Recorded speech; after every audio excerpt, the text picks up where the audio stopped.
দার্জিলিংয়ের পাহাড়ে এসে আমি প্রকৃতির একান্ত সান্নিধ্যে নিজেকে খুঁজে পাই। দার্জিলিংয়ের পাহাড়ি পথে হেঁটে চললে মন এবং মস্তিষ্ক উভয়ই নির্মল হয়।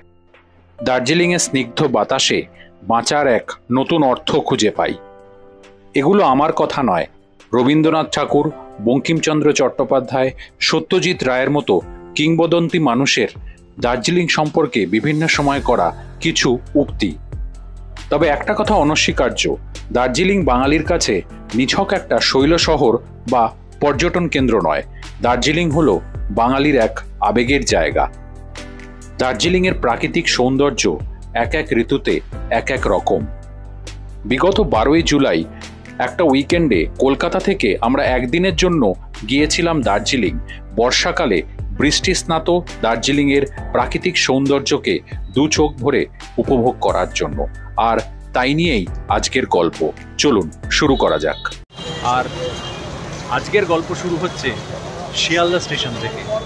আমাদের ট্রেন 13149 শিয়ালদা আলিপুরদুয়ার কাঞ্চনজঙ্ঘা এক্সপ্রেস, খুব সম্ভবত 12 নম্বর প্ল্যাটফর্মে। ভেতরে ঢুকে তারপরে সব বলছি। আমাদের ট্রেন 13149 কাঞ্চনকন্যা এক্সপ্রেস, আর আমাদের কোচ হচ্ছে এবারে H1, মানে হচ্ছে আপনার এসি ফার্স্ট ক্লাস। এখান থেকে ভাড়া নিউ জলপাইগুড়ি পর্যন্ত পড়ে হচ্ছে মোটামুটি 2100 টাকা মতো। এবার এখানে একটা ট্রিপ দিই আপনাদের। এই টিকিটটা না আমরা আজ থেকে ধরুন ওই 1 মাস আগে, 1 মাসের একটু বেশি হবে কেটেছিলাম। তখন না এই কোনো ক্লাসে কোনো টিকিট ছিল না। আমরা যাব কিন্তু শিলিগুড়ি পর্যন্ত, এটা তো এনজিপি যায় না। কিন্তু আমাদের যখন আমি দেখলাম যে শিলিগুড়ি পর্যন্ত কোনো টিকিট ছিল না, এবার যেই আমি মাল জংশন বা আলিপুরদুয়ার দিলাম, টিকিট পেয়ে গেলাম। কিন্তু মানে কোটায় টিকিট পাওয়া যায়। আমাদের খরচটা একটু বেশি পড়েছে, বাট টিকিটটা পেয়ে গেছি। ট্রেনের ছাড়ার টাইম হচ্ছে 8:35। আমরা পেয়েছি কুপে, আমি আর বাবা যাচ্ছি, তাই কুপে পেয়েছি। চলুন দেখাচ্ছি। কাঞ্চনকন্যা এক্সপ্রেসে এবার আমাদের পড়েছে হচ্ছে কূপ, মানে হচ্ছে যেখানে দুটো মাত্র সিট থাকে। যেহেতু আমি আর বাবা ট্রাভেল করছি, আমরা পেয়েছি কূপ। যেটা আগেই বললাম যে আমার টিকিট আমি করেছিলাম মাল জাংশন, নিউ মাল জাংশন পর্যন্ত, কারণ আমি শিলিগুড়ি পর্যন্ত কনফার্ম পাইনি। আমার 2300 টাকা পড়েছিল। এর মধ্যে এসি 2 টায়ারও আছে, এসি 3 টায়ারও আছে।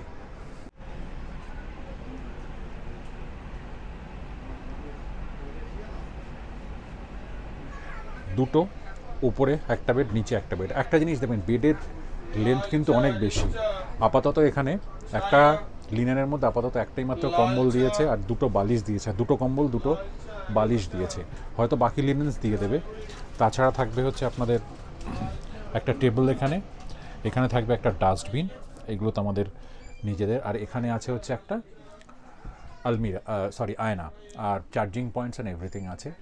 আর এখানে কল করার জন্য একটা বাটনও থাকার কথা, অ্যালার্ম আছে, এইখানে আছে। এই হলো মোটামুটি কূপের ইন্টারনাল ব্যাপারটা। যদি কেবিন হতো তাহলে হতো কি, এখানে এই দুটোর সঙ্গে এদিকেও আরও দুটো বেড থাকতো, টোটাল 4টে হতো। ঘড়ির কাঁটায় সময় ঠিক সন্ধ্যে 8:30। শিয়ালদা থেকে স্টার্ট করলো 13149 কাঞ্চনকন্যা এক্সপ্রেস। উল্টো দিকে দাঁড়িয়ে আছে শিয়ালদা আজমির এক্সপ্রেস। আর এই ট্রেনের প্রচুর স্টপেজ। প্রথম স্টপেজই হচ্ছে উল্টোডাঙ্গা, মানে বিধাননগর রোড। তারপরে আছে আপনাদের দক্ষিণেশ্বর, কামারকুণ্ডু, ভর্তি। মানে কলকাতার থেকে শিলিগুড়ি যাওয়ার জন্য এটা এখন লংগেস্ট টাইম নেয়। মানে এখন 8:30টায় ছিল, কালকে সকাল 8টায় শিলিগুড়ি জাংশন ঢুকবে। এই যে বেড লিনেন দিয়ে গেছে, ভাই ভাবছিলাম এসি ফার্স্ট ক্লাসে বেড লিনেন দেবে না। আমি এখন ওয়েট করছি টিটি বাবুর জন্য। এলে পরেই উনি চেক করে গেলে পরেই এই দরজা বন্ধ করে দেবো, ব্যাস, তারপরে টোটাল প্রাইভেসি। একটা জিনিস বলি, এই ট্রেনে কিন্তু কোনো প্যান্ট্রি কার নেই।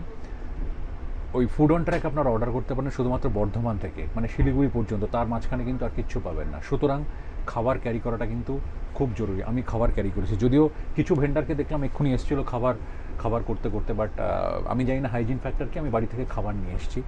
স্টেশন থেকে জল তুলে নিয়েছি, এমনি চা জল এগুলো পাওয়া যাচ্ছে। এর পরবর্তী স্টপেজ উল্টোডাঙ্গা। আমি শুধু ভাবছি এই ট্রেনটা মানে প্রায় 12 ঘন্টা নেবে 560 কিলোমিটার পথ অতিক্রম করার জন্য। কাঞ্চনকন্যা এক্সপ্রেস শিয়ালদা থেকে ছেড়ে বিধাননগর রোড এবং দক্ষিণেশ্বর স্টেশনে দাঁড়িয়ে উঠে পড়ল বিবেকানন্দ সেতুতে। আর ওই দূরে দেখা যাচ্ছে মা ভবতারিণীর মন্দির বা দক্ষিণেশ্বর কালী মন্দির।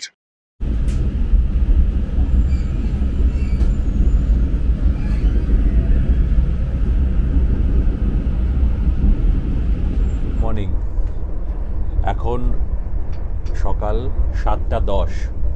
আসলে ট্রেনটা একটু লেটে চলছে, এই জাস্ট আলুয়াবাড়ি ক্রস করলো। 8টার সময় অ্যাকচুয়ালি শিলিগুড়ি জংশন পৌঁছানোর কথা, কিন্তু এখন যেভাবে চলছে দেখে মনে হচ্ছে 8:15-20 আগে পৌঁছানোর সম্ভাবনা খুবই কম। আসলে আগেও যেটা বলেছি আবারও বলছি যে এই ট্রেনটা কিন্তু এনজিপি যায় না, আলুয়াবাড়ি রোড থেকে লাইনটা কেটে বেরিয়ে গেল। ডান দিকে যে লাইনটা গেছে সেটা চলে গেছে হচ্ছে নিউ জলপাইগুড়ির দিকে। এদিকে বাঁ দিকে যে লাইনটা দিয়ে আমাদের ট্রেনটা ঢুকলো সেটা হচ্ছে আপনাদের শিলিগুড়ি জাংশনে। এরপরে 3টে স্টপেজ আছে, ঠাকুরগঞ্জ, নকশালবাড়ি, বাগডোগরা, তারপরে শিলিগুড়ি জাংশন। দেখি কখন পৌঁছোই। আসলে রাত এই কোচটা যেটা দেখলাম, মানে যদিও এলএইচবি হয়েছে আইসিএফ থেকে, কিন্তু এর অনেক ড্রব্যাকস আছে। এত ঝাঁকুনি দিচ্ছিল, সারা রাত ঘুম হয়নি।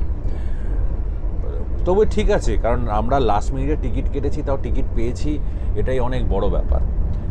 চলুন তাহলে এরপরে দেখা হচ্ছে একদম শিলিগুড়ি জাংশন পৌঁছে। যারা আমার চ্যানেলের নিয়মিত দর্শক তারা জানেন হয়তো যে এই কাঞ্চনকন্যা এক্সপ্রেসে কিন্তু আমার আরেকটা ব্লগ ছিল।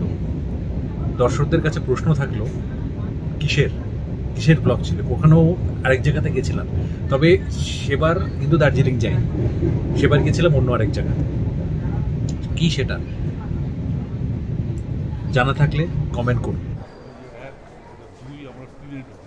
হ্যাঁ, ঘড়ির কাঁটা এখন সময় সকাল 8:40। নির্দিষ্ট সময় থেকে 40 মিনিট দেরিতে আমাদের শিলিগুড়ি জাংশনে নামিয়ে দিল কাঞ্চনকন্যা এক্সপ্রেস। এখান থেকে আমরা একটা ক্যাব রিজার্ভ করেছি, সেটা করে যে আমরা যাব দার্জিলিং। আমরা আজকের গাড়িটা বুক করেছি, আমাদের যে ক্যাব, সেটা হচ্ছে মেক মাই ট্রিপ থেকে। ইন জেনারেল দেখবেন শিলিগুড়ি বা এনজিপি থেকে যখন দার্জিলিং যাবেন, যদি শেয়ারে যান তো 300-350 টাকায় হয়ে যায় পার হেড। যদি ছোটো গাড়িও বুক করেন 3500 টাকা নেয় মিনিমাম। আমাদের থেকে কত নিয়েছে জানেন? মেক মাই ট্রিপ থেকে 2600 টাকা।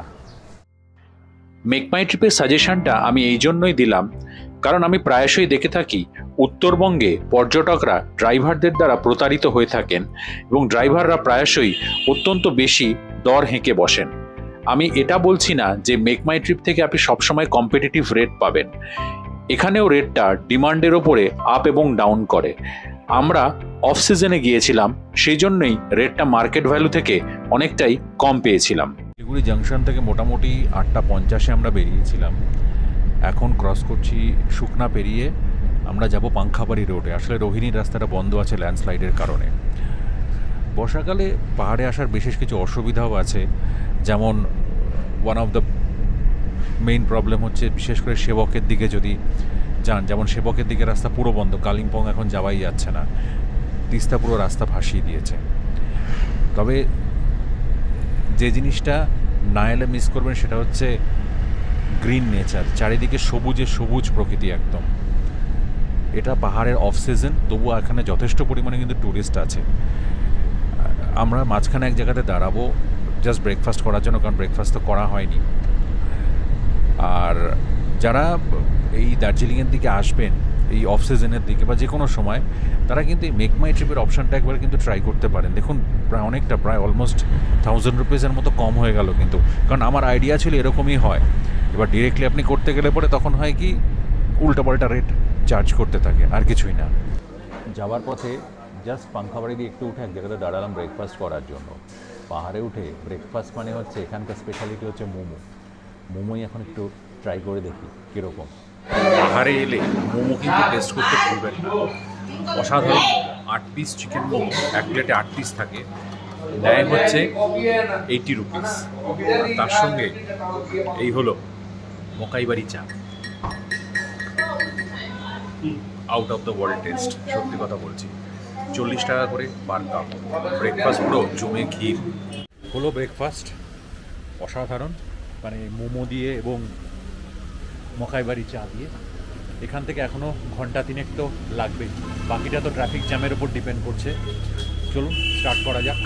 এবারে আমরা দার্জিলিংয়ে থাকবো হচ্ছে WBTTCL এর ট্যুরিস্ট লজ, যেটার আগের নাম ছিল খুব সম্ভবত মেঘবালিকা, এখন বলে দার্জিলিং ট্যুরিজম প্রপার্টি। যদি ওটা রিনোভেশনে আছে বলে আমরা রেটটা বেশ অনেকটা কম পেয়েছি। কিন্তু আজকের এবারে দার্জিলিং ট্রিপ আমাদের একদিনে, মানে আজকে যাব কালকে আবার নেমে চলে আসব, সুতরাং কোনো সাইট সিন নয়, অ্যাবসলিউটলি রিল্যাক্স। তো আপনাদের এবারে সিরিজে দেখাবো একদিনের জন্য যারা দার্জিলিং যাবেন এরকম উইকেন্ডে, যারা ওই সাইট সিনের কচকচানিতে যাবেন না।